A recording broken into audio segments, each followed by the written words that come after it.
Vote পরবর্তী হিংসা রুখতে ঘটনাস্থলে গিয়ে গুলিবিদ্ধ হয়ে আহত হন নাজার থানার ওসি। নাজার থানার ওসি ভরত প্রসূন পুরকায়েতের পায়ে গুলি লাগে এবং তার সাথে গুলি লেগেছে আর একজন কনস্টেবলের। নাজার থানার 14 নম্বর বামনঘড়ি এলাকার ঘটনা। গতকাল দুই দলের মধ্যে সংঘর্ষ হচ্ছিল, খবর পেয়ে ওসি ঘটনাস্থলে যায়। তখনই আচমকা দুষ্কৃতীদের ছোড়া গুলিতে আহত হয় তারা। স্থানীয় সূত্রে জানা যায়, নাজার থানার ওসি সহ একজন পুলিশ কর্মী এবং দুজন সিআরপিএফ এর জওয়ান তাদের গুলি লাগে।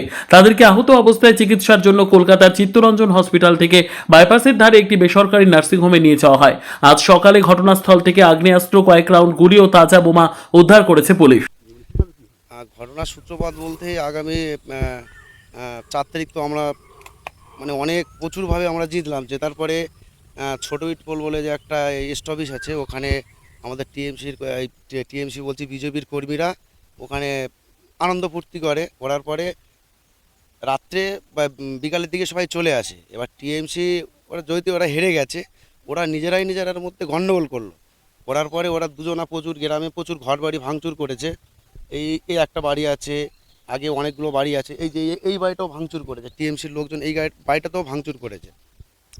এবার ওদের দুটো গোষ্ঠী, সাধারণ বাহিনীর দুটো গোষ্ঠী ছিল, ওই দুটো গোষ্ঠীর মধ্যে একটা গোষ্ঠী আরেকটা গোষ্ঠীকে মেরেছে। মারার পরে এবার ওদের মধ্যে যে গুলিগোল্লা করছিল, তার মধ্যে পুলিশ যখন ওই পেট্রোলিংয়ে আসে, ওদের গুলিতেই হচ্ছে পুলিশ গাড়িতে পুলিশের লাগে। পুলিশ 3-4 জন সম্ভবত ইনজোর্ড হয়েছে, হাতে একটা আর্মির এখানে গুলি লাগলো, আমি পরে দেখলাম। প্লাস সারা রাত তো হচ্ছে আমাদের এই সব যত বিজেপি কর্মী আছে, বিজেপি কর্মীদেরকে করছে, কিন্তু এখনও পর্যন্ত কোনো হচ্ছে টিএমসির কোনো কর্মীকে এখানে অ্যারেস্ট করা হয়নি।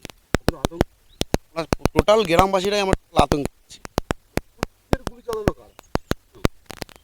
এমনি টিএমসি তো পায়ের তলায় মাটি নেই গো, ওরা নিজেরা বাঁচার জন্য, গ্রামটাকে হচ্ছে বদনাম করার জন্য ওরা নিজেরা গুলি চালিয়ে বিজেপিকে সরব করছে।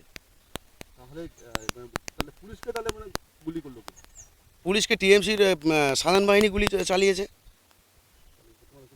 আমরা টোটাল গ্রামে একদম সব একদম দেখুন, সব একদম কেউ সব একদম পুরো টোটালি আতঙ্কে আছি আমরা।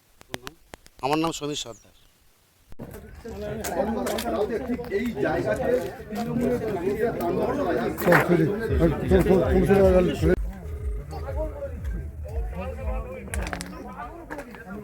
গাড়ি আগে না, গাড়ি গাড়ি পড়ে আগে পাস কার্যকর্তা তারা কিন্তু এখানে এসেছে।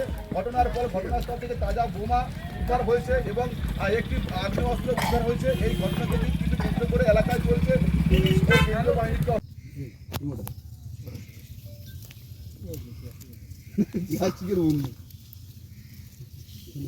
এই 5 সপ্তাহ হবে, 5 সপ্তাহ হবে।